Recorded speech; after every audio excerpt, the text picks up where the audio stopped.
हूअं त कुदरती तौर मुख़्तलिफ़ खाधनि में इंसान लाइ केतिरा ई फ़ाइदा रखियल हूंदा आहिनि, पर उन्हनि मां कुझु अहिड़ा खाधा बि हूंदा आहिनि जेके माण्हूअ लाइ आबे हयात वांगुरु साबित थींदा आहिनि, जिन मां थूम बि हिकु आहे।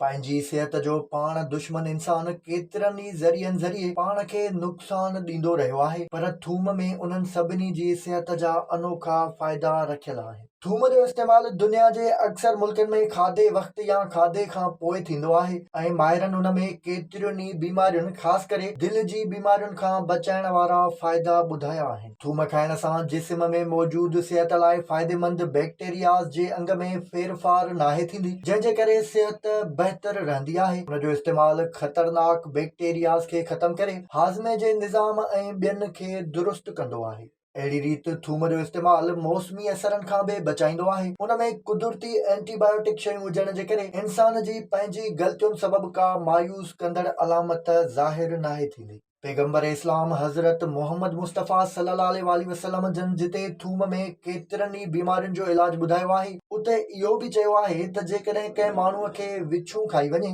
त उन जाइ ते थूम जो पाणी हारे विछूंअ जे ज़हर खां बि बची सघिजे थो। थूम न रुॻो अॼुकल्ह पर हज़ारे सालनि खां वठी रत साफ़ करण लाइ बि बहितरीन नुस्खे तौरु इस्तेमालु कई वेंदी आहे। उन सां गॾु थूम जो इस्तेमालु सियारे जी मौसम में नज़ले, ज़ुकाम, खंघि, आंद्रनि जी बीमारी, चमड़ी जी बीमारियुनि, हाई ब्लड प्रेशर, फालिज, ॿोड़ाइप, कैंसर, शुगर, कोलेस्ट्रोल जी सतह बरक़रार रखण समेत मथे जे सूर ऐं मिर्गी जहिड़ियुनि केतिरियुनि ई बीमारियुनि खां बि बचाईंदो आहे। सिहत जे माहिरनि जो चवणु आहे त थूम खाइण सां जिस्म ते थींदड़ मुख़्तलिफ़ ॻोड़ियुनि वारियुनि बीमारियुनि खां बि बची सघिजे थो। थूम जा फ़ाइदा एतिरा आहिनि जो जेकॾहिं केरु सम्झे त सोन मुल्ह ते बि थूम ज़रूरु वठणु पसंदि कंदो। कन में तकलीफ़ वारे माण्हुनि लाइ सरेअ जे तेल में थोरी थूम साड़े उन्हनि जे कन में विझिजे त उन्हनि खे सुकून मिली वेंदो। थूम रत मां जरासीम ख़तमु करे रत खे साफ़ कंदी आहे। बदहज़मी में मुब्तला माण्हू थूम जी चटणी ठाहे खाइनि त उन्हनि जो मादो सही थी वेंदो। थूम खाइण सां रॻूं वेकिरियूं थी वेंदियूं आहिनि, जंहिंजे करे ब्लड प्रेशर नॉर्मल रहंदो आहे। निराने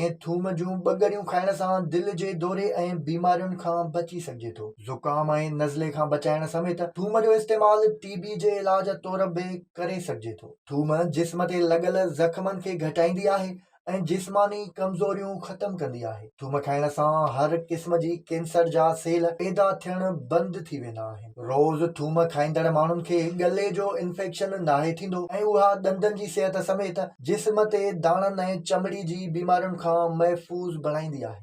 जेकॾहिं थूम जो इस्तेमालु सुंढ सां गॾाए कयो वञे त सहके जी बीमारियुनि में बि वॾी मदद मिली सघे थी। थूम खाइण सां कुराड़प जा असर घटिबा आहिनि ऐं जिस्मानी ताक़त फ़राहम थींदी आहे। विज़िट कयो अवामी आवाज़ मीडिया ग्रुप जी वेबसाइट awamiawaz.pk